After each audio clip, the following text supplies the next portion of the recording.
আজকে আমাদের চ্যাপ্টার হচ্ছে ফিজিক্সের একটা খুবই ইম্পর্ট্যান্ট চ্যাপ্টার, সেটা হচ্ছে ইলেকট্রিসিটি। তো ইলেকট্রিসিটি জিনিসটা কি অ্যাকচুয়ালি আমরা সাধারণত দেখে থাকি চারিদিকে, যখন আমাদের ঘরে লাইট জ্বলে, বাল্ব জ্বলে, ফ্যান চলে, বা ইলেকট্রিক কুকার চলে, বা এসি চলে, ফ্রিজ চলে, এক্সেট্রা এক্সেট্রা, এরা যে চলে কোনো একটা শক্তি নিয়ে চলে। এই শক্তিটাই হচ্ছে অ্যাকচুয়ালি ইলেকট্রিসিটি। তো এই ইলেকট্রিসিটিটা আসলেই কি, এটা কিভাবে এক জায়গা থেকে আরেক জায়গায় যায়? এই যে আমরা সুইচ অন করছি, সঙ্গে সঙ্গে লাইট জ্বলছে, তার মানে কি সুইচ অন করার সঙ্গে সঙ্গে কোনো একটা এনার্জি লাইট বা বাল্বের কাছে গিয়ে পৌঁছচ্ছে, যার জন্য লাইটটা জ্বলছে। তো এই যে জিনিসটা ইলেকট্রিসিটি কিভাবে এক জায়গা থেকে আরেক জায়গায় যায়, বা অ্যাকচুয়ালি এদের পরিচয়টা কী, সেটা আমাদেরকে বুঝতে হবে। আর সেটাকে বুঝতে গেলে আমাদেরকে একটু আগের দিনের বা আগের চ্যাপ্টারটাতে একটু যেতে হবে, একটু রিকল করতে হবে। ঠিক আছে? তো আগের চ্যাপ্টারে আমরা পড়েছিলাম অ্যাটম সম্পর্কে। অ্যাটম কী জিনিস? যে আমাদের ইউনিভার্সের যত ম্যাটার আছে সেই সমস্ত ম্যাটার কিন্তু কিছু ক্ষুদ্র ক্ষুদ্র পার্টিকেল নিয়ে তৈরি। ঠিক আছে? সেগুলোকে মলিকিউল বলেছিলাম। সেই মলিকিউলগুলোকে ফার্দার ডিভাইড করলে পাওয়া যায় অ্যাটম বা পরমাণু। এই যে পরমাণু, আমরা আগের চ্যাপ্টারে পড়েছিলাম পরমাণুর কেন্দ্রে থাকে নিউক্লিয়াস, আর নিউক্লিয়াসের মধ্যে থাকে প্রোটন আর নিউট্রন। কিছু সংখ্যক প্রোটন থাকে, কিছু সংখ্যক নিউট্রন থাকে। প্রোটনের চার্জ হয় পজিটিভ আর নিউট্রনের চার্জ হয় নিউট্রাল। আবার এই যে এর বাইরে কিছু কক্ষপথ থাকে, বৃত্তাকার কক্ষপথ, যেখানে থাকে ইলেকট্রন। প্রথম কক্ষপথে আমরা জানি যে বোর বাড়ির স্কিম অনুযায়ী প্রথম কক্ষপথে সব থেকে বেশি 2টো ইলেকট্রন থাকতে পারে, তারপর যেরকম থাকে আর কি, 2n² ফর্মুলা অনুযায়ী। তো ব্যাপার হচ্ছে যে এই যে প্রোটনের চার্জ বলেছিলাম পজিটিভ 1.6 × 10⁻⁻19 কুলম। এটা হচ্ছে চার্জ। এটা চার্জ বলতে এটা প্রোটনের ফান্ডামেন্টাল প্রপার্টি। আবার ইলেকট্রনের চার্জ হচ্ছে নেগেটিভ। প্রোটনের চার্জ পজিটিভ যত, ইলেকট্রনের চার্জ নেগেটিভ তত, -1.6 × 10⁻⁻19 কুলম। তো একটা অ্যাটমের নিউক্লিয়াসের মধ্যে যত সংখ্যক প্রোটন থাকে, তার বাইরের কক্ষপথে কিন্তু তত সংখ্যক ইলেকট্রন থাকে। আর এই যে সমান সংখ্যক প্রোটন আর সমান সংখ্যক ইলেকট্রন, এদের সমান আধান একে অপরকে ক্যান্সেল করে দেয়, যার জন্য অ্যাটমের চার্জ কিন্তু নিউট্রাল হয়। ঠিক আছে? অ্যাটমের কোনো চার্জ থাকে না। কিন্তু কোনো কারণে, ফর এক্সাম্পল, এটা হচ্ছে নিউক্লিয়াস, যেখানে কিছু সংখ্যক প্রোটন আছে, কিছু সংখ্যক নিউট্রন আছে। এটা হলো নিউক্লিয়াস।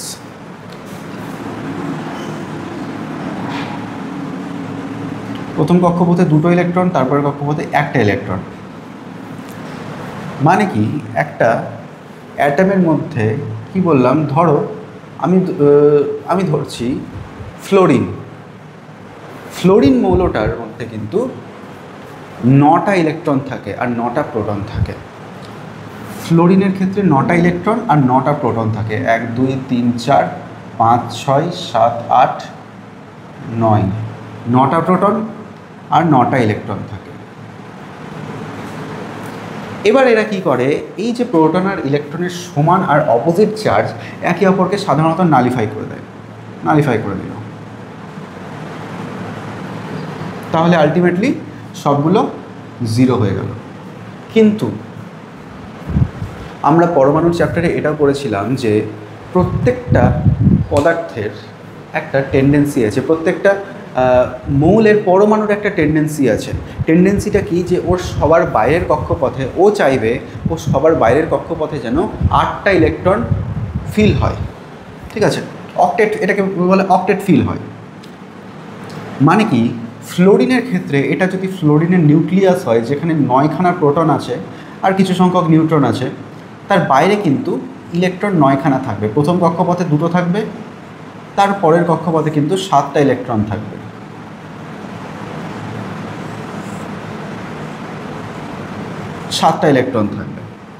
ঠিক আছে? তো এদের বেসিক্যালি কাজ কি, এদের কাজ হলো যে এই যে ফ্লোরিন চাইবে যে এর সবার বাইরের কক্ষপথ যেটা এইটা, সেখানে যেন 8টা ইলেকট্রন ফিল হয়। মানে এখানে 7টা আছে, কোনো কেমিক্যাল রিয়াকশনের মাধ্যমে ওর টার্গেট থাকবে যেন আমি একটা ইলেকট্রন গেইন করতে পারি।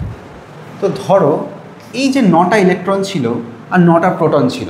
দেখো প্রোটন থাকছে নিউক্লিয়াসে, প্রোটনের সংখ্যা চেঞ্জ করা যাবে না, কিন্তু ইলেকট্রন কিন্তু নিউক্লিয়াসের তোমার বাইরে থাকে।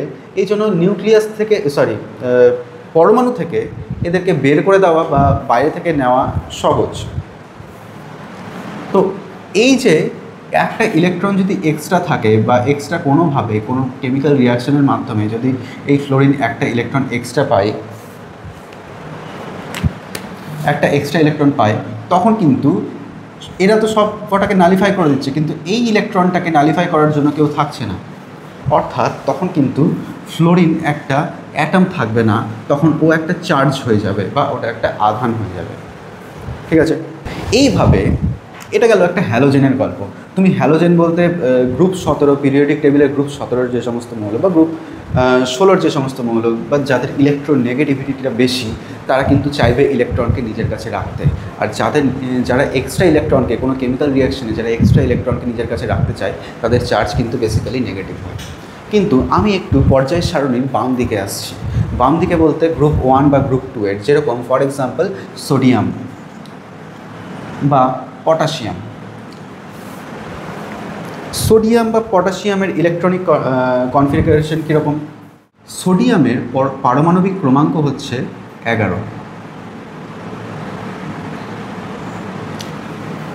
তো এই যে সোডিয়াম, এর ইলেকট্রনগুলো সোডিয়াম পরমাণুর মধ্যে কিভাবে অবস্থান করবে? প্রথমত এর নিউক্লিয়াসে 11খানা প্রোটন থাকবে, 11খানা প্রোটন থাকবে। তারপর এবার এই যে 11টা ইলেকট্রনকে এই কক্ষপথগুলোতে রাখতে হবে। তো প্রথম কক্ষপথে স্বাভাবিকভাবে 2টোর বেশি তো ইলেকট্রন থাকতে পারে না, তাহলে দুটো ইলেকট্রন। এটা কিন্তু সোডিয়ামের কথা বলছি। তারপরের কক্ষপথে 4টা ইলেকট্রন,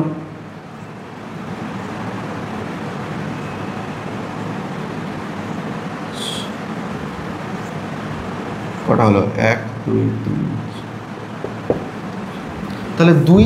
আর তারপরের কক্ষপথে 8টা ইলেকট্রন, তারপরের কক্ষপথে কিন্তু 1টা ইলেকট্রন, তাহলে হয়ে গেল 11টা ইলেকট্রন। তাহলে একটা জিনিস তোমরা দেখো যে এই যে বাইরের একটা ইলেকট্রন, একে যদি কোনোভাবে বের করে দিতে পারে, ঠিক আছে, 3 নম্বর কক্ষপথের ইলেকট্রনকে ও যদি কোনোভাবে বের করে দিতে পারে কোনো কেমিক্যাল রিয়াকশনের মাধ্যমে, তাহলে কিন্তু এর সবার বাইরের কক্ষপথ এখন এইটা হয়ে যাবে। আর বাইরের কক্ষপথে দেখো 8টা ইলেকট্রনই কিন্তু ফিল আছে। তার মানে সোডিয়ামের টেন্ডেন্সি থাকবে ও বাইরের কক্ষপথের এই যে একটা ইলেকট্রন, যেটাকে ভ্যালেন্স ইলেকট্রন বলে, সেটাকে যেন কোনো কেমিক্যাল রিয়াকশনে বের করে দেয়। তো ইলেকট্রন যদি চলে যায়, তাহলে সোডিয়ামের 11খানা প্রোটন আছে, ঠিক আছে, প্লাস প্লাস প্লাস, এগুলো প্রোটন, আমি বলছি প্রোটন, 11খানা প্রোটন।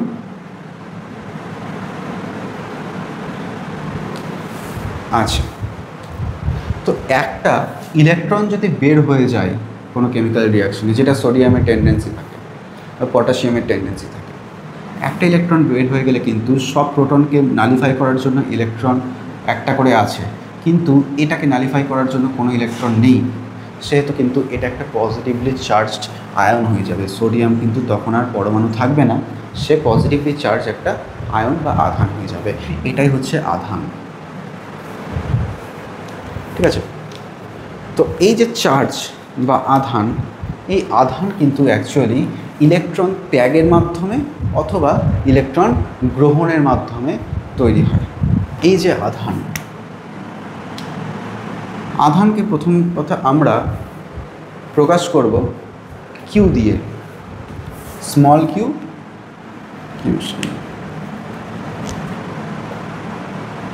স্মল কিউ দিয়ে অথবা ক্যাপিটাল কিউ দিয়ে আমরা আধানকে প্রকাশ করব। ঠিক আছে, তো এই যে একটা ইলেকট্রন, আধান তৈরি হয় বেসিক্যালি, এখনই বললাম, ইলেকট্রন গ্রহণের মাধ্যমে বা ইলেকট্রন ত্যাগের মাধ্যমে। তো আধানের মান কিন্তু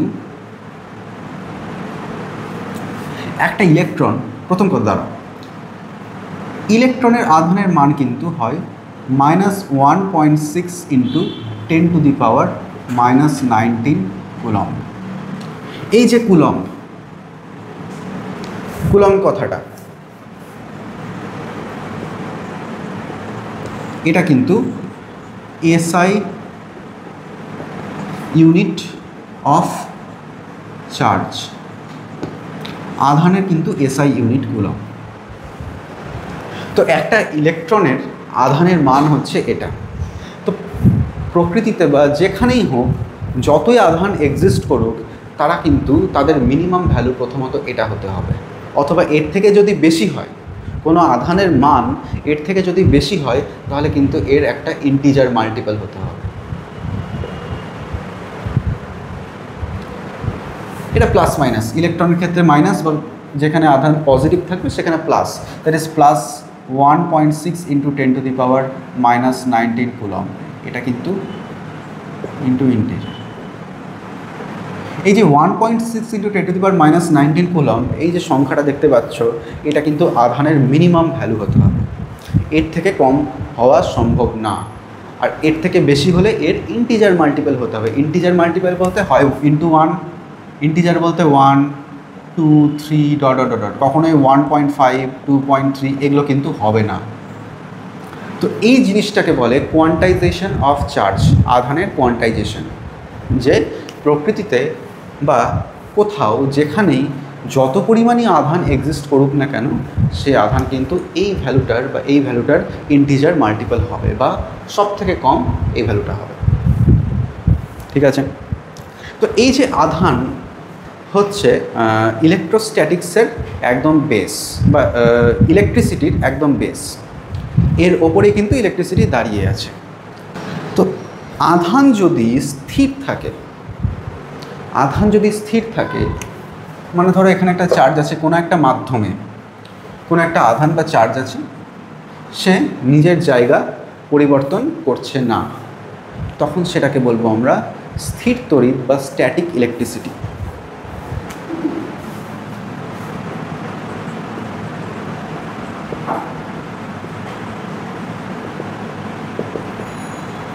বা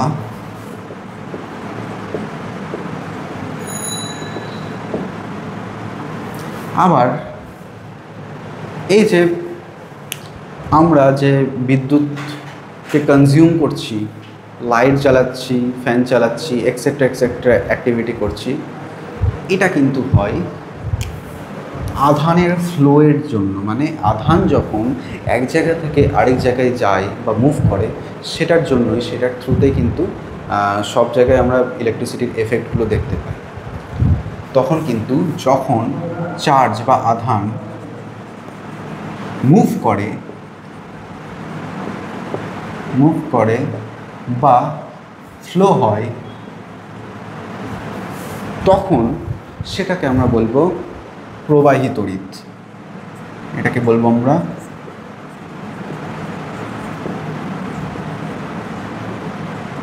বা কারেন্ট ইলেকট্রিসিটি।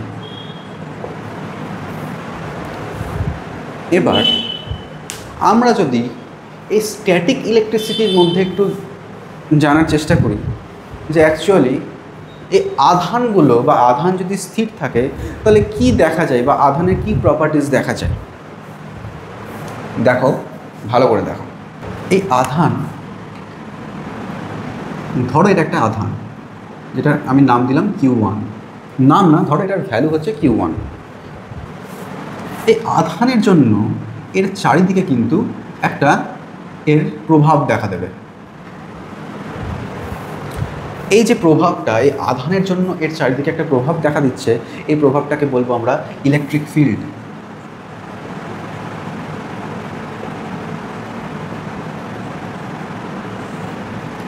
ইলেকট্রিক ফিল্ড একটা চার্জের জন্য তার চারিদিকের স্পেসে ওই চার্জের একটা প্রভাব দেখা যায়। কীরকম প্রভাব? যে আমি যদি এই ইলেকট্রিক ফিল্ড যেটা Q1 চার্জের জন্য তৈরি হয়েছে, সেই ইলেকট্রিক ফিল্ডের মধ্যে আরেকটা চার্জ Q2কে আনি, Q2কে আরেকটা চার্জকে এখানে রাখি, তখন এই Q2 চার্জ কিন্তু এই Q1 চার্জের জন্য একটা বল অনুভব করবে। সেই বলটা অ্যাট্রাকটিভ ফোর্সও হতে পারে, আকর্ষণ বলও হতে পারে, বা রিপালসিভ ফোর্সও হতে পারে, বা বিকর্ষণ বলও হতে পারে। অ্যাট্রাকটিভ ফোর্স কখন হবে? যখন দুটো চার্জই হয়ে যাবে দুটো চার্জ অপোজিট হবে। একটা চার্জ পজিটিভ হলে যদি একটা চার্জ নেগেটিভ হয়, যদি ভাইস ভার্সা হয়, যদি একটা নেগেটিভ একটা পজিটিভ হয়, মানে অপোজিট চার্জ যদি হয়, তাহলে কিন্তু এরা একে অপরকে অ্যাট্রাক্ট করবে। আবার যদি সেম চার্জ হয়, মানে কি, যদি প্লাস চার্জ হয় দুটো, ধরো Q1 একটা পজিটিভ চার্জ, Q2 হলো একটা পজিটিভ চার্জ, বা Q1 একটা নেগেটিভ চার্জ, Q2 হলো একটা নেগেটিভ চার্জ, তখন কিন্তু দুটোই যেহেতু সেম চার্জ, তখন কিন্তু এরা একে অপরকে রিপালস করবে, মানে একে অপরকে দূরে ঠেলে দেবে এই একটা ফোর্স দিয়ে। এবার কোয়েশ্চেন হচ্ছে যে ফোর্স দিয়ে দূরে ঠেলবে ওই ফোর্সের ভ্যালু কত, ওই ফোর্সটা কতটা বেশি হবে, কখন কতটা বেশি হবে, কখন কম হবে, সেটা আমাকে জানতে হবে। তো এই যে ফোর্সের ভ্যালুটাকে ক্যালকুলেট করার জন্য কিন্তু বিজ্ঞানী চার্লস কুলম্ব একটা সূত্র দিয়েছিলেন। সেই সূত্রটা কি? সূত্রটা হলো অনেকটা এইরকম, যে দুটো আধান, সেটা পজিটিভ নেগেটিভ যাই হোক, তাদের মধ্যে যে ফোর্স থাকে বা বল, তারা একে অপরের প্রতি যে বল অনুভব করে, সেটা আকর্ষণ বল হোক বা বিকর্ষণ বল হোক, যেই হোক, সেই বলটা যদি এফ হয়, তাহলে এফ ডাইরেক্টলি প্রপোর্শনাল টু তাদের আধানের মানের গুণফল, বা তাদের আধানের মানের গুণফলের সমানুপাতিক। আবার এই এফটা ইনভার্সলি প্রপোর্শনাল টু এই যে আধান দুটো, সে আধানের মধ্যে সরলরৈখিক দূরত্বর বর্গের ব্যস্তানুপাতিক। সরলরৈখিক দূরত্ব আমি r ধরলাম, তাহলে এফ ভ্যারাইজেস 1/r²। তো এই যে দুটো, এদেরকে কম্বাইন করলে কি হবে? F ভ্যারাইজেস Q1 into Q2/r²। তো এই ভ্যারাইজেস সাইনটা উঠলে কিন্তু একটা ইকুয়াল টু সাইন আসবে, আর ইকুয়াল টু সাইন আসলে একটা কনস্ট্যান্ট টার্ম আসে, এটা হচ্ছে কে। এই কে এর একটা ভ্যালু আছে। প্রথমত এই কে এর এককটা কী হবে? দেখো, ফোর্সের একক হচ্ছে নিউটন, যেটাকে আমি সংক্ষেপে লিখব এন হিসাবে। K equal to F into r², মানে newton into metre square, newton F into r² by coulomb square. এটা হচ্ছে কে এর একক। আর কে এর ভ্যালুটা কত হবে? 9 × 10⁹9।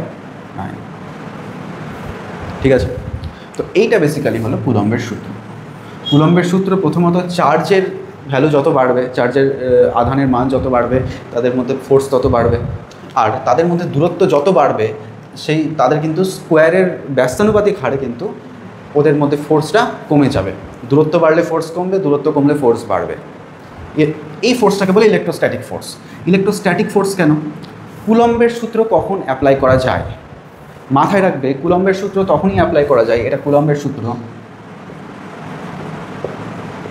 ল, এটা তখনই অ্যাপ্লাই করা যায় যখন 1 নম্বর চার্জ দুটো স্ট্যাটিক থাকবে, মানে স্থির থাকবে, এদের মধ্যে দূরত্ব বাড়বে না বা কমবে না, স্ট্যাটিক চার্জ।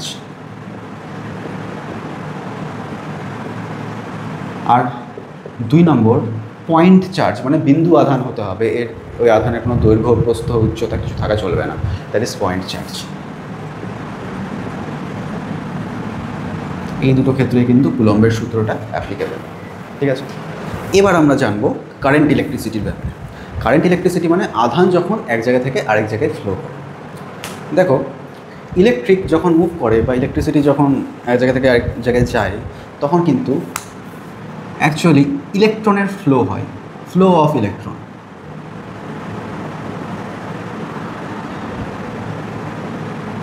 এবার এই যে চার্জ কিন্তু বা ইলেকট্রন কিন্তু সব জায়গায় বা সব মাধ্যমে, সব পদার্থের ক্ষেত্রে ফ্লো করতে পারে না। ঠিক আছে, যে সমস্ত পদার্থ যাদের ইলেকট্রোপজিটিভিটি বেশি, যেরকম ধাতু, বিশেষ করে ধাতু, মেটালস, যাদের ইলেকট্রোপজিটিভিটি হ্যাভিং হায়ার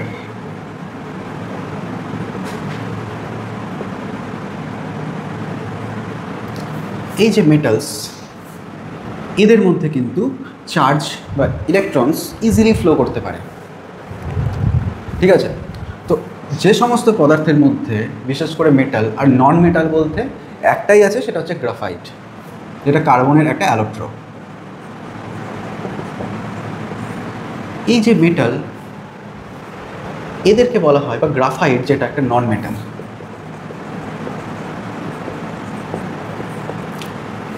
এদেরকে বলা হয় কন্ডাক্টর, যারা ইলেকট্রিককে ক্যারি করতে পারে, এদেরকে বলা হয় কন্ডাক্টর। আবার কিছু পদার্থ আছে, তোমরা পিরিয়ডিক টেবিলের ডান দিকের দিকে যাও, বিশেষ করে হ্যালোজেন যারা আছে বা অধাতু যারা আছে, ঠিক আছে, ওদের কিন্তু ইলেকট্রোনেগেটিভিটিটা খুব বেশি থাকে, ওরা কিন্তু ফ্রি ইলেকট্রন প্রোভাইড করতে পারে না পদার্থের মধ্যে। ঠিক আছে, তো যেহেতু ওদের ইলেকট্রনকে ধরে রাখার টেন্ডেন্সিটা বেশি থাকে, সেহেতু কিন্তু ওরা ইলেকট্রিককে ক্যারি করতে পারে না। তো যেহেতু ওরা ইলেকট্রিককে ক্যারি করতে পারে না, ওদেরকে আমরা বলবো ইনসুলেটর। বেসিক্যালি নন মেটাল যারা থাকে তারা কিন্তু বেসিক্যালি ইনসুলেটর। আবার কিছু পদার্থ আছে যারা ইনসুলেটর করা, যারা হ্যাভিং না ইলেকট্রোনেগেটিভ এলিমেন্ট।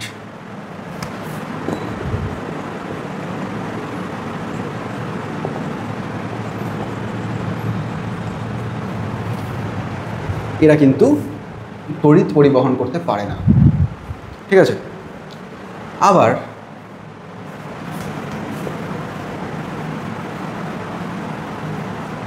গ্রুপ 14-এ, পিরিয়ডিক টেবিলের গ্রুপ 14-এ সিলিকন আছে আর আছে জার্মেনিয়াম। এরা কিন্তু ইলেকট্রিক ক্যারি করতে পারে না, কিন্তু এদের মধ্যে বিশেষ পদ্ধতিতে কিছু অবিশুদ্ধ পদার্থ মেশালে তারা কিন্তু বিশেষ কন্ডিশনে ইলেকট্রিক ক্যারি করতে পারে। এদেরকে বলা হয় সেমিকন্ডাক্টর। তো পদার্থ বেসিক্যালি ইলেকট্রিক ক্যারি করতে পারে কি পারে না, তার ভিত্তিতে পদার্থকে বা এলিমেন্টসদেরকে 3 ভাগে ভাগ করা হয়। একটা হচ্ছে মেটাল, একটা হচ্ছে তোমার কন্ডাক্টর, যারা ইজিলি ইলেকট্রন ক্যারি করতে পারে বা ইলেকট্রিক ক্যারি করতে পারে বা ইলেকট্রন ফ্লো যাদের মধ্যে অ্যালাউ করতে পারে। একটা হচ্ছে ইনসুলেটর, যাদের মধ্যে ইলেকট্রন ফ্লো অ্যালাউ নেই, একেবারে নেই বলা যাবে না, কিন্তু নেই। আর কিছু পদার্থ আছে সিলিকন বা জার্মেনিয়াম, এরা বিশেষ কন্ডিশনে ইলেকট্রিক ক্যারি করে, তখন এরা হয়ে যায় সেমিকন্ডাক্টর। এবার আমরা কিছু জিনিস জানি, এখন কারেন্ট ইলেকট্রিসিটির আন্ডারেই আছি, বাকি সব এখান থেকেই পড়বো। আমরা কিছু জিনিস জানি, যেমন কন্ডাক্টর। ধরো এটা কারেন্ট ইলেকট্রিসিটি বা ইলেকট্রিক কারেন্ট যেখানে ফ্লো হয় সেটাই হচ্ছে কন্ডাক্টর। এটা হচ্ছে কোনো কন্ডাক্টর, ধরো কোনো একটা মেটালিক ওয়্যার, বা তোমাদের বাড়িতে দেখবে ওয়্যারিংয়ের তারে তামার তার থাকে, কপারের তার থাকে, ওটাও কিন্তু একটা খুব গুড কন্ডাক্টর অফ ইলেকট্রিসিটি। ধরে নাও এটা ওই তামার তারটাই, ওর মধ্যে কি হচ্ছে, যখন ইলেকট্রিক ফ্লো হচ্ছে, কেন হচ্ছে এটা একটু পরে জানতে পারবে, কিন্তু হচ্ছে ইলেকট্রনগুলো এক জায়গা থেকে আরেক জায়গায় যাচ্ছে, মানে ইলেকট্রিক এক জায়গা থেকে আরেক জায়গায় যাচ্ছে। ধরো ইলেকট্রন মাইনাস চার্জটা এদিকে যাচ্ছে, তো আমরা ধরে নিই যে যদি মাইনাস চার্জটা একদিক বাম দিক থেকে ধরো ডান দিকে যাচ্ছে, আমরা ধরে নিই প্লাস চার্জটা বা পজিটিভ চার্জ তার উল্টো দিকে যায়, পজিটিভ চার্জ উল্টো দিকে যায়। আর পজিটিভ চার্জ যেদিকে যায় আমরা ধরে নিই যে সেদিকেই কিন্তু ইলেকট্রিক ফ্লোটা সেদিকেই হচ্ছে। তার মানে ইলেকট্রিক ফ্লো সেদিকেই হবে যার অপোজিট দিকে ইলেকট্রন ফ্লো হবে। তড়িৎ কিন্তু ইলেকট্রন যেদিকে যায়, তড়িৎ তার উল্টো দিকে যায়। ঠিক আছে, এটা হলো তোমার না। এবার ধরো কোনো একটা পদার্থের মধ্যে দিয়ে প্লাস চার্জ পাস হচ্ছে, ঠিক আছে, ধরো এই যে প্লাস চার্জটা এই পদার্থের মধ্যে দিয়ে পাস হচ্ছে, নিশ্চয়ই পাস হতে কিছু পরিমাণ টাইম লাগবে। ধরো কিউ পরিমাণ চার্জ টি সময় ধরে ফ্লো হচ্ছে, তাহলে আমরা বলবো যে এই পদার্থ বা এই কন্ডাক্টরের যে কারেন্ট সেটা হয়ে যাবে কিউ বাই টি। আইকে বলা হয় ইলেকট্রিক কারেন্ট, কিউ হলো চার্জ, টোটাল চার্জ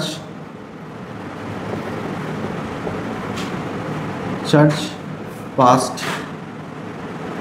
এই টোটাল চার্জ পাস হতে কত সময় লেগেছে, that is time, the time duration. এই ইলেকট্রিক কারেন্টের কিন্তু একটা এসআই ইউনিট আছে, সেটা হলো অ্যাম্পিয়ার। ঠিক আছে, ইলেকট্রিক কারেন্টের এসআই ইউনিট হলো অ্যাম্পিয়ার। আচ্ছা, এবার একটা জিনিস দেখো, আমি এই কথাটা লিখে রাখছি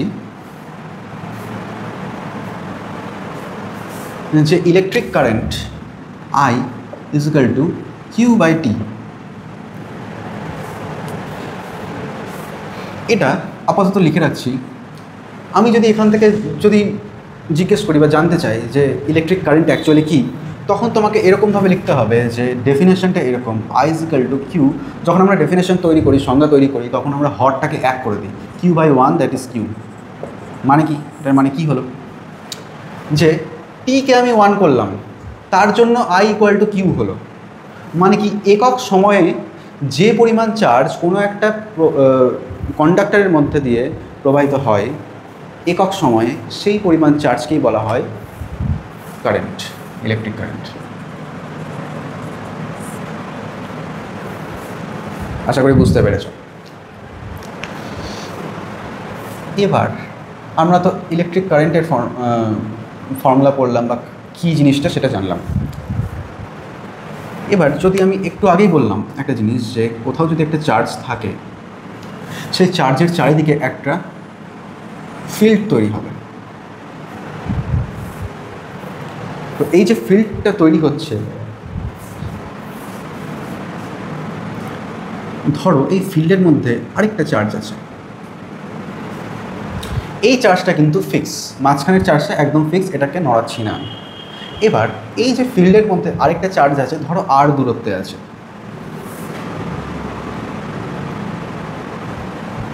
আর 1 দূরত্বে আছে।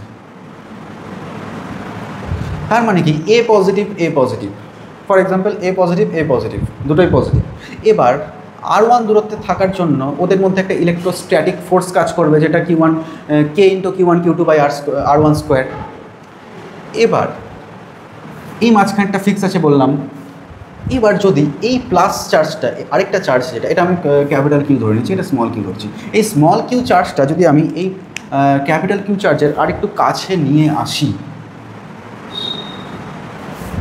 ধরো আমি এইখানে নিয়ে চলে এলাম, ঠিক আছে, ধরো R2, মানে এত ছিল, এইখানে ছিল, ধরো আগে কিউটা এখানে ছিল, আমি আরও কাছে নিয়ে চলে আসলাম।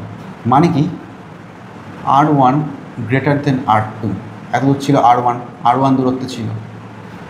তো R2 মানে দূরত্বটা কমে গেল। দূরত্ব কমে গেলে কি হবে, ফোর্সটা বাড়বে। আমরা কুলম্বের সূত্র অনুযায়ী F is equal to Q1 K into Q1 Q2 by R square. তো এই যে দূরত্বটা, এটা যদি কমে যায়, ছোট হয়ে যায়, তাহলে ফোর্সটা অটোমেটিকলি বেড়ে যাবে। মানে কি, এইখানে কম ফোর্স ছিল, এইখানে বেশি ফোর্স। মানে কি, আসার পথে আমি যখন এই চার্জটাকে এখান থেকে এখানে নিয়ে আসছি, এই চার্জটাকে এখান থেকে এখানে নিয়ে আসার জন্য আমাকে একটা কাজ করতে হচ্ছে। কেন কাজ করতে হচ্ছে? কারণ এই চার্জটা অলরেডি একে ঠেলছে। এই ঠেলাটাকে বা এই রিপালসিভ ফোর্সটাকে আমি উপেক্ষা করে এই চার্জটাকে এর আরও কাছে নিয়ে আসছি। তার মানে কি, আমাকে একটা কাজ করতে হচ্ছে। ধরো এই যে এই চার্জটার ভ্যালু হচ্ছে +1 ইউনিট, এটা 1 ইউনিট চার্জ, একক ধনাত্মক আধান। এই একক ধনাত্মক আধানকে আমি এই যে মাঝখানে যে চার্জটা আছে, সেই চার্জটার জন্য যে ইলেকট্রোস্ট্যাটিক ফোর্সটা ক্রিয়েট হচ্ছে, সেই ফোর্সকে উপেক্ষা করে, তার এগেনস্টে কাজ করে আমি পজিটিভ চার্জটাকে এর কাছে আনছি। তাহলে আমাকে নিশ্চয়ই কোনো একটা কাজ করতে হবে। তো ওই কাজটাকে, যে কাজটা আমাকে একটা একক ধনাত্মক আধানকে একটা তড়িৎ ক্ষেত্রের মধ্যে বা একটা ইলেকট্রিক ফিল্ডের মধ্যে একটা একক ধনাত্মক আধানকে এক জায়গা থেকে আরেক জায়গায় নিয়ে যেতে যে কাজটা আমাকে করতে হচ্ছে, সেই কাজটাই হচ্ছে, ধরো এই পয়েন্টটা, আগের পয়েন্টটা ছিল এ, পরের পয়েন্টটা হলো বি। তাহলে এ আর বি এর মধ্যে পোটেনশিয়াল ডিফারেন্স বা বিভব পার্থক্য হচ্ছে সেই কাজটাই, যেই কাজটা আমি করছি, যে ওই কাজটাকে বলা হয় এ আর বি এর মধ্যে পোটেনশিয়াল ডিফারেন্স বা বিভব পার্থক্য, দ্যাট ইজ ভি। তাহলে ভি ইজ ইকুয়াল টু, আমি একক ধনাত্মক আধানকে এক জায়গা থেকে আরেক জায়গায় নিয়ে আনতে যে কাজটা করছি ওই কাজটাকে আমি লিখছি ধরো ডাব্লু। তাহলে +1 চার্জকে যদি আমি এক জায়গা থেকে আরেক জায়গায় আনতে ডাব্লু পরিমাণ কাজ করি, যে পরিমাণ কাজ করি সেই পরিমাণ কাজের ভ্যালুটা যদি ভি হয়, কখন ভি, যে +1 চার্জ বা একক ধনাত্মক চার্জ, তাহলে +q চার্জকে যদি আমি এক জায়গা থেকে আরেক জায়গায় নিয়ে আসি, একক ধনাত্মক চার্জের জন্য ভি পরিমাণ কাজ করি, কিউ পরিমাণ চার্জের জন্য তাহলে আমি নিশ্চয়ই কিউ ইন্টু ভি কাজ করব। তাহলে কিন্তু এটা কিন্তু সেই কাজের মান অ্যাকচুয়ালি একটা কিউ পরিমাণ আধানকে এক জায়গা থেকে আরেক জায়গায় আনতে যে কাজটা করতে হয় সেটা হচ্ছে W = Q × V। কিউ হচ্ছে ওই চার্জের ভ্যালু। ঠিক আছে? আচ্ছা, তো এটাই কিন্তু সেই কারণ যে কারণের জন্য চার্জ এক জায়গা থেকে আরেক জায়গায় ফ্লো হয়। ফর এক্সাম্পল, আমি যদি এই চার্জটাকে এখানে এনে ছেড়ে দিই, ঠিক আছে, এখানে এনে ছেড়ে দিই, অবভিয়াসলি ও চাইবে যে এখানে ও বেশি পরিমাণ ফোর্স অনুভব করছে, অবভিয়াসলি ও দূরে যেতে চাইবে যেখানে ও কম পরিমাণ ফোর্স অনুভব করবে। ঠিক আছে? তাহলে কিন্তু এটাই কারণ যে দুটো পয়েন্টের মধ্যে একটা বিভব পার্থক্য বা পোটেনশিয়াল ডিফারেন্স আছে, যার জন্য চার্জটা এখান থেকে এখানে যেতে চাইবে বা ওর টেন্ডেন্সি হবে হায়ার পোটেনশিয়াল, বা যেখানে ও বেশি পরিমাণ বল অনুভব করবে সেখান থেকে ও লোয়ার পোটেনশিয়ালে যেতে, এটা কিন্তু ওর টেন্ডেন্সি হবে।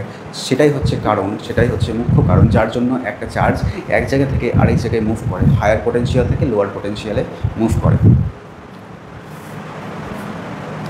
আচ্ছা, তাহলে এইটা একটা ফর্মুলা পেলাম। আরেকটা ফর্মুলা পেলাম W = QV। এবার আমরা একটা ইম্পর্টেন্ট জিনিস করবো যেখান থেকে পরীক্ষায় একদম ফ্রিকোয়েন্টলি কোয়েশ্চেন আসে, এমনকি নিউমেরিক্সও আসে, সেটা হলো ওহমের সূত্র।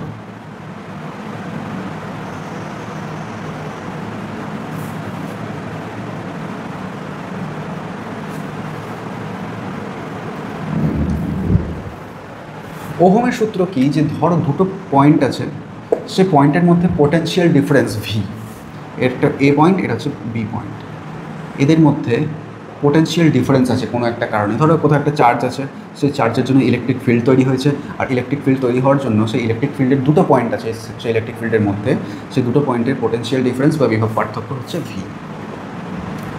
এবার এই ভি বিভব পার্থক্যের জন্য এ থেকে বি এর দিকে চার্জ ফ্লো হচ্ছে, আর চার্জ ফ্লোয়ের জন্য তৈরি হচ্ছে কারেন্ট আই।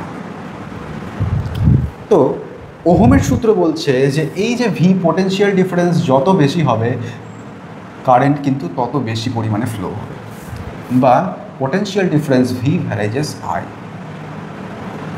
এই ভ্যারাইজেস সাইনটা উঠলে কি আসবে? এই ভ্যারাইজেস সাইনটা উঠলে আসবে ভি = একটা কনস্ট্যান্ট, যেটাকে বলবো আমি আর ইন্টু আই।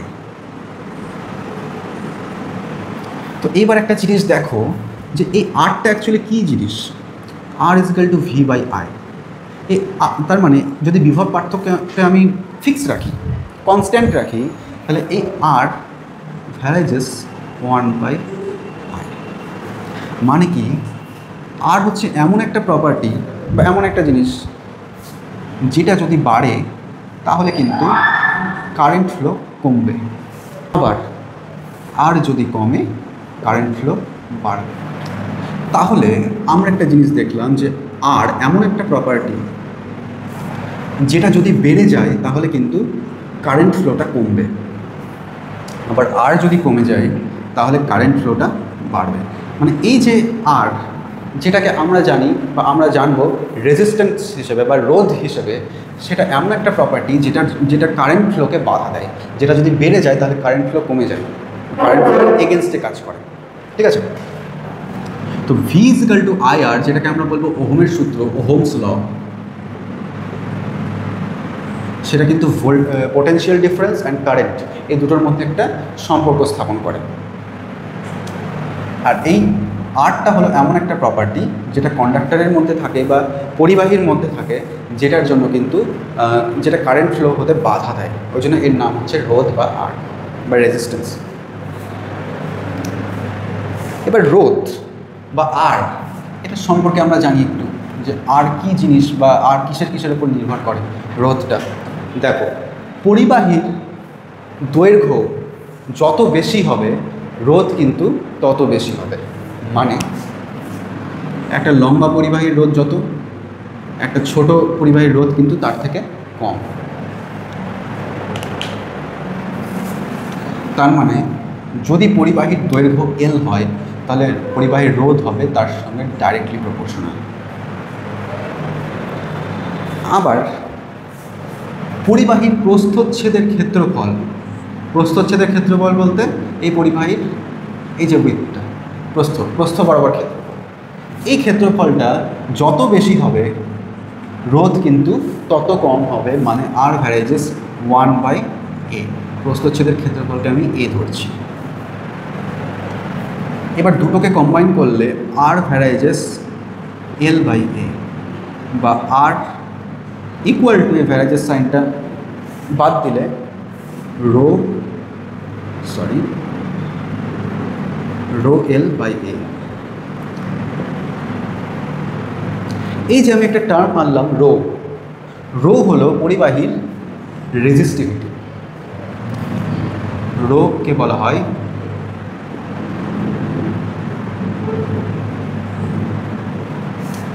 এ, কিন্তু পরিবাহীর আকার বা দৈর্ঘ্য বা প্রস্থ এগুলোর উপর নির্ভর করে না, ঠিক আছে? এটা কিন্তু একটা কোয়ালিটেটিভ প্রপার্টি, এটা ওর পরিবাহীর আকারের ওপর নির্ভর করে না। রোধ কিন্তু পরিবাহীর আকারের ওপর নির্ভর করে। পরিবাহীর দৈর্ঘ্য যত বেশি হবে রোধ তত বেশি হবে, বা তার প্রস্থচ্ছেদ যত বেশি হবে রোধ তত কম হবে। রোধ কিন্তু পরিবাহীর আকারের ওপর নির্ভর করে, কিন্তু রেজিস্টিভিটি কিন্তু পরিবাহীর আকারের ওপর নির্ভর করে না। ওকে, আচ্ছা, এই রেজিস্টিভিটির প্রথম কথা, এই যে রোধ, আমরা যে রোধ করলাম, রোধের একক কি? রোধের একক ওহম। এটাকে সাইনে এইভাবে লেখা হয়, এটা হচ্ছে ওহমের সাইন। তাহলে রেজিস্টিভিটির একক কী হবে? এখান থেকে আমরা যদি বের করার চেষ্টা করি, এগুলো কিন্তু এসআই একক, ঠিক আছে? তো রেজিস্টিভিটির একক হবে প্রথমত এখান থেকে rho equal to R into a/l। যদি আমি ইউনিট বের করতে চাই, unit of resistivity that is rho, that is R, মানে হচ্ছে ওহম। এরিয়ার ইউনিট কী হবে? এরিয়ার ইউনিট হবে মিটার স্কোয়ার বাই দৈর্ঘ্যের ইউনিট কী হবে? That is metre. মিটারের মিটার স্কোয়ার কেটে মিটার করে থাকবে, দ্যাট ইজ ওহম মিটার। এটা কিন্তু রেজিস্টিভিটির একক।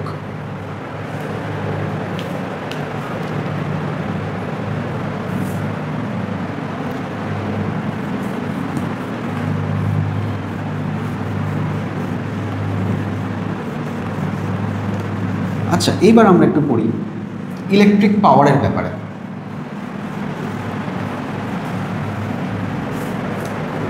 আমরা কি জানি? পাওয়ার,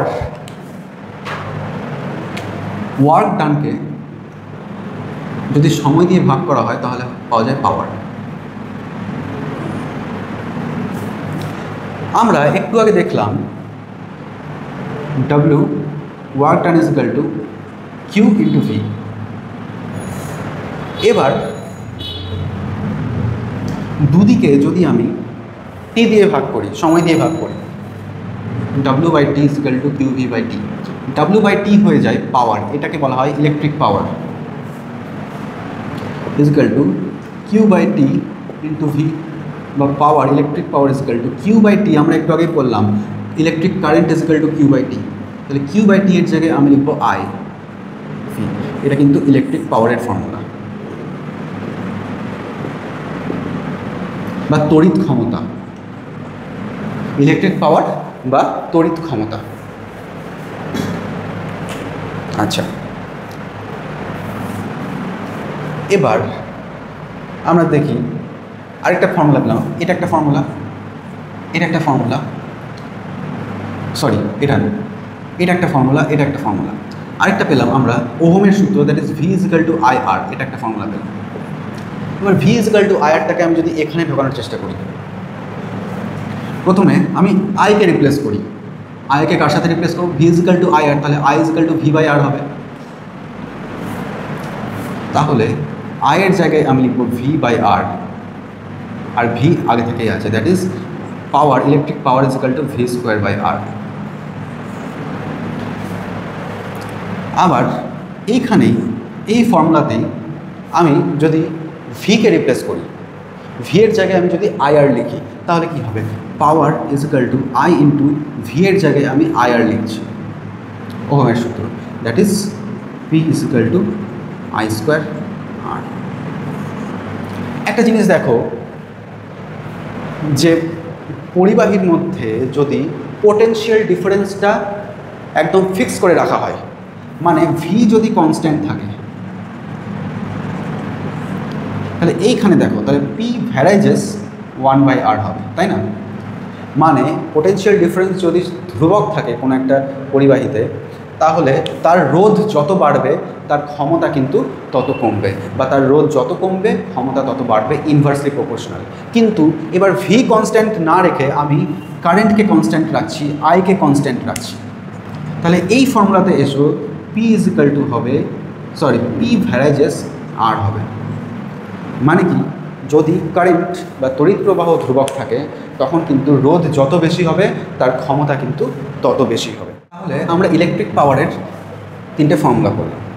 এবার আমরা যে প্রতিদিন বিদ্যুৎ খরচ করি আর সেটার বিল আসে, এই যে বিদ্যুৎ খরচ করি কত পরিমাণে খরচ করি আর সেই হিসেবে কত পরিমাণে বিল আসে, সেটা কিন্তু ক্যালকুলেট হয় আমাদের বাড়িতে থাকা মিটারে।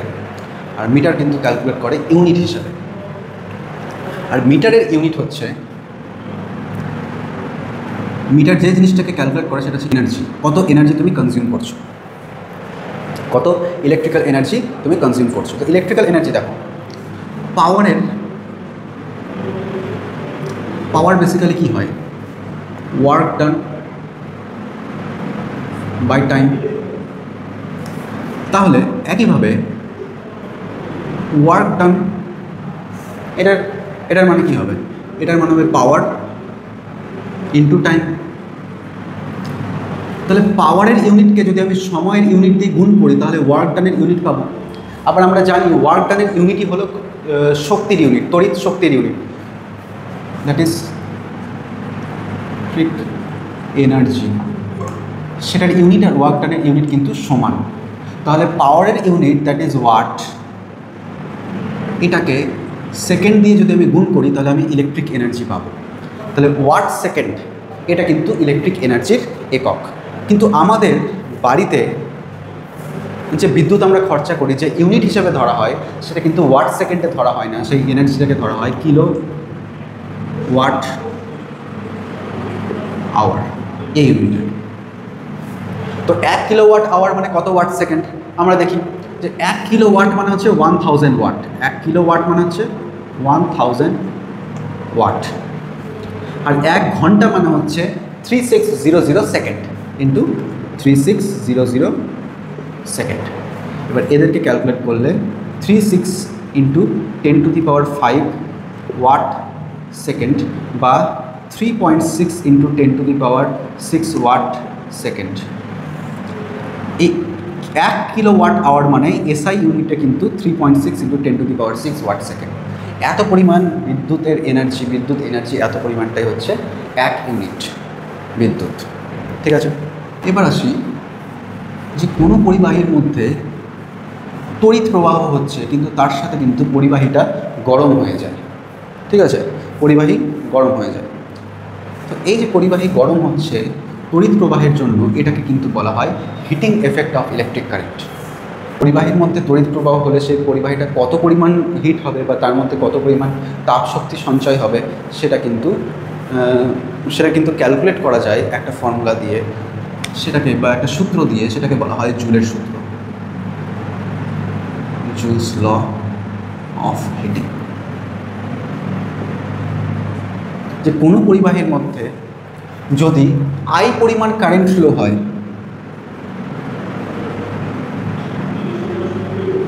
সেই পরিবাহীর মধ্যে যদি রোধ আর থাকে বা রেজিস্ট্যান্স আর থাকে, আর এই ফ্লোটা যদি টি সময় ধরে হয়, তখন জুলের সূত্র বলছে যে তার মধ্যে যে হিট বা তাপ শক্তি জেনারেট হবে, সেই তাপ শক্তি বা হিটের ভ্যালুটা হবে H is equal to, H হচ্ছে সেই তাপ বা heat, that is I square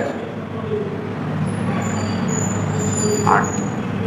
এটাই হচ্ছে জুলস ল অফ হিটিং। এবার আমাদেরকে একটা জিনিস জানতে হবে যে কোনো একটা সার্কিটের মধ্যে, সার্কিট অনেকটা দেখতে এরকম হয়,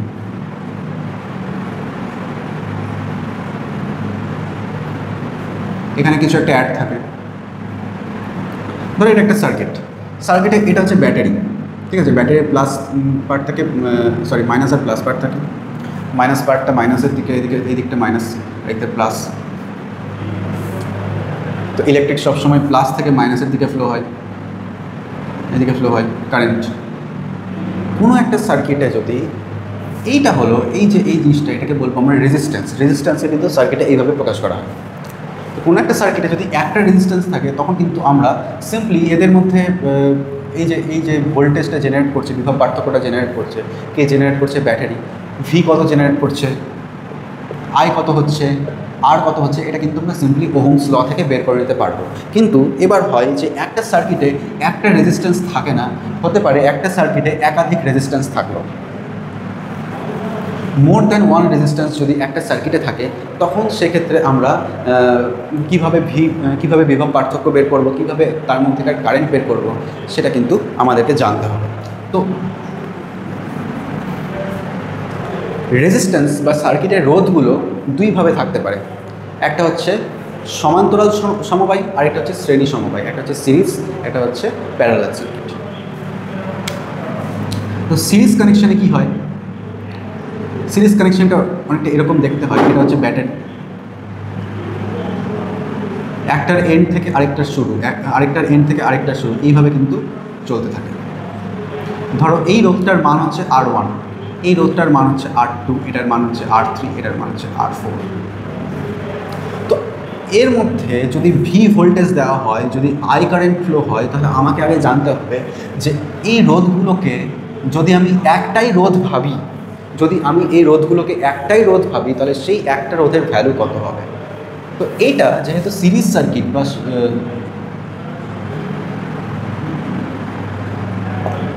বা শ্রেণী সমবায়, সিরিজ কানেকশন এরকম দেখতে হয় অনেকটা।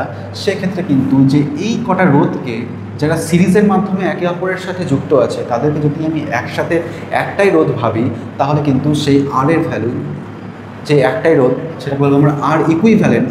দ্যাট ইজ এদেরকে আমরা সিম্পলি যোগ করে দেবো R1 plus R2 plus R3 plus R4। তখন কিন্তু আমরা আর ইকুইভ্যালেন্ট পেয়ে যাব। ফর এক্সাম্পল, এটা যদি 5 হয়, এটা যদি 4 হয়, এটা যদি 6 হয়, এটা যদি 2 হয়, তখন কিন্তু আর ইকুইভ্যালেন্ট, এগুলো সব কিন্তু ওহমে আছে, আর ইকুইভ্যালেন্ট হবে 5 plus 4 plus 6 plus 2, that is 17 ohm. এত ওহম, এটা হচ্ছে 17 ওহম। সিম্পলি যোগ করে দেবো। এখানে যদি 4টা ধরনের রোধ নেই, 4-এর বেশি রোধ আছে, n সংখ্যক রোধ আছে, dot dot dot dot dot dot দিয়ে আর n। যদি আরও প্রচুর সংখ্যক রোধ থাকে, অনেকগুলো রোধ পাশাপাশি থাকে, যতগুলো থাকবে তাদেরকে আমরা জাস্ট সামেশন করব, ঠিক আছে।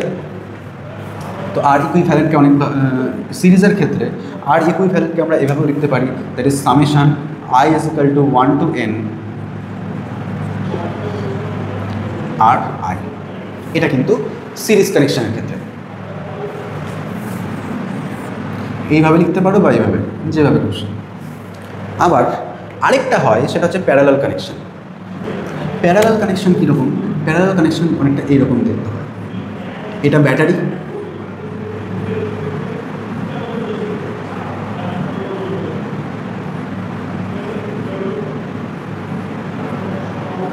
তিনটে রোধ কিন্তু এবার প্যারালালে যুক্ত আছে। আগে যেরকম একটার শেষ থেকে আরেকটা শুরু হচ্ছিল, এখানে কিন্তু সেরকম না। ধরো এটা R1, R2, R3। এবার এই তিনটে রোধকে যদি আমি একটা রোধ ভাবি, তাহলে সেই একটা রোধ, যেটাকে বলবো আমরা আর ইকুইভ্যালেন্ট রেজিস্ট্যান্স আর ইকিউ, সেটার ভ্যালু কত হবে? তো এই আর ইকুইভ্যালেন্ট আর এদের মধ্যে একটা সম্পর্ক আছে। সম্পর্কটা কি? That is 1 by R equivalent, that is 1 by R1 plus 1 by R2 plus 1 by R3। এরকম যদি আরও থাকে n সংখ্যক থাকে, তখন কিন্তু প্লাস ডট ডট দিয়ে 1 বাই Rn। তো এদেরকে আমরা একসাথে কীভাবে লিখবো? দ্যাট ইজ একসাথে এইভাবে লিখবো,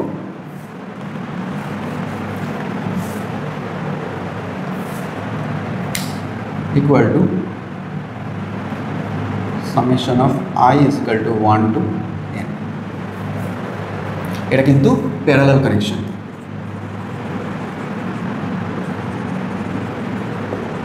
বা সমান্তরাল সমবায়। আচ্ছা, যদি এরকম থাকে, যদি এরকম একটা কোয়েশ্চেন থাকে, ধরো এরকম একটা প্রবলেম দিয়ে দিল, ধরো এটা একটা দিল, এটা 1 ওহম, এটা ধরো 2 ওহম, এটা 4 ওহম, এটা 3 ওহম করে দিচ্ছি, সরি হ্যাঁ, এটা ধরো 3 ওহম, এরকম থাকলো, তাহলে ইকুইভ্যালেন্ট রেজিস্ট্যান্সটা কীরকম হবে? প্রথমত দেখো, এখানে শুধু কিন্তু প্যারালাল কানেকশন নেই, এখানে প্যারালাল সিরিজ দুটোই আছে, এইখানে কিন্তু সিরিজ আছে। এটাকে আমরা প্রথমত সিরিজ হিসেবে ধরে এটার ইকুইভ্যালেন্ট রেজিস্ট্যান্সটা বের করবো। তাহলে এই ওপরের পার্টটার ইকুইভ্যালেন্ট রেজিস্ট্যান্সটা কত হবে? That is simply 1 + 2 = 3 ohm. তাহলে ওপরের পার্টটার ইকুইভ্যালেন্ট রেজিস্ট্যান্স হয়ে গেল 3 ওহম। তখন আমরা এটাকে একসাথে এইভাবেও লিখতে পারি, দ্যাট ইজ নর্মাল 3 ওহম। এবার 3 ওহম 3 ওহম 3 ওহম, এবার এরা হয়ে গেল প্যারালালে। এবার যদি আমরা এবার ফাইনালি ইকুইভ্যালেন্ট রেজিস্ট্যান্স ক্যালকুলেট করি, that is 1/r equivalent, that is 1/3 + 1/3 + 1/3, that is 3/3, that is 1। তাহলে r ইকুইভ্যালেন্ট ইকুয়াল টু হয়ে যাবে 1। এটাই হচ্ছে সিরিজ বা প্যারালাল কানেকশনের প্রবলেম, কিন্তু এরকমই আসে বা আসলে এরকমই আসবে। এবার আমরা ছোট্ট একটা জিনিস দেখে নিই, সেটা হচ্ছে কারশফের সূত্র। একটা সার্কিটের মধ্যে কিভাবে ভোল্টেজ ডিভাইড হয়ে যেতে পারে বা কিভাবে কারেন্ট ডিভাইড হয়ে যেতে পারে। তো এই সম্পর্কিত কিন্তু কারশফ একটা দুটো সূত্র দিয়েছিল, একটা হচ্ছে কারশফের কারেন্ট ল, একটা হচ্ছে কারশফের ভোল্টেজ ল। কারশফের কারেন্ট লটা কীরকম? ধর এরকম একটা সার্কিট আছে, সার্কিটে এরকম ব্রাঞ্চে ভাগ হয়ে যাচ্ছে, কোনো একটা পয়েন্টে গিয়ে ব্রাঞ্চে ভাগ হয়ে যাচ্ছে।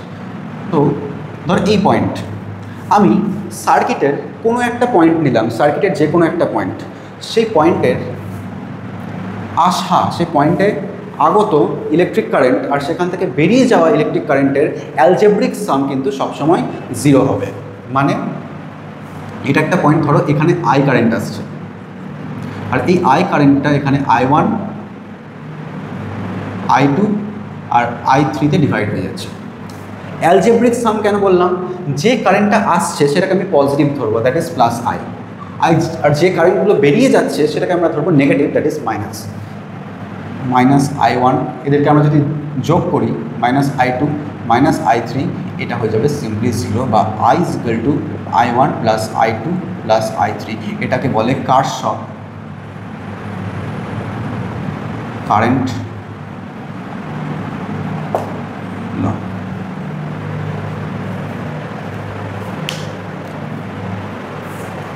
আচ্ছা, আরেকটা হলো কারশফের ভোল্টেজ ল। কারশফের ভোল্টেজ লটা কীরকম? যে কোনো একটা সার্কিটে, ইলেকট্রিক সার্কিট যেটা ক্লোজড, ঠিক আছে, একটা ক্লোজড সার্কিটে টোটাল পোটেনশিয়াল ডিফারেন্স সেটা 0 হবে, বা ভোল্টেজ ড্রপ যেটা সেটা 0 হবে। মানে ভোল্টেজ ড্রপ কি? ব্যাটারি তৈরি করছে ভোল্টেজ, বা পোটেনশিয়াল ডিফারেন্স তৈরি করছে ব্যাটারি, যেটাকে আমরা ইএমএফ বলবো, ইলেকট্রোমোটিভ ফোর্স, ইএমএফ। আর এর চারিদিকে কিন্তু আলাদা আলাদা ভোল্টেজ ড্রপ হচ্ছে। ধরো এখানে V1, এর দুদিকে V1 ভোল্টেজ ড্রপ হলো, এর দুদিকে V2 ভোল্টেজ ড্রপ হলো। তো ইএমএফ আর V1 + V2 এদের অ্যালজেব্রিক সাম 0 হবে, বা summation of total potential drop একটা ক্লোজড লুপে total potential drop that is V, সেটা 0 হবে। এটাকে বলা হয় কারশফের দ্বিতীয় সূত্র বা কারশফের ভোল্টেজ ল। ঠিক আছে, তাহলে তোমাদের ইলেকট্রিক চ্যাপ্টার এখানে শেষ হল। ঠিক আছে, আমরা এরপরে এর থেকে যে সমস্ত অঙ্ক হয়, যে সমস্ত নিউমেরিক্স আছে, সেগুলো সলভ করব। ঠিক আছে।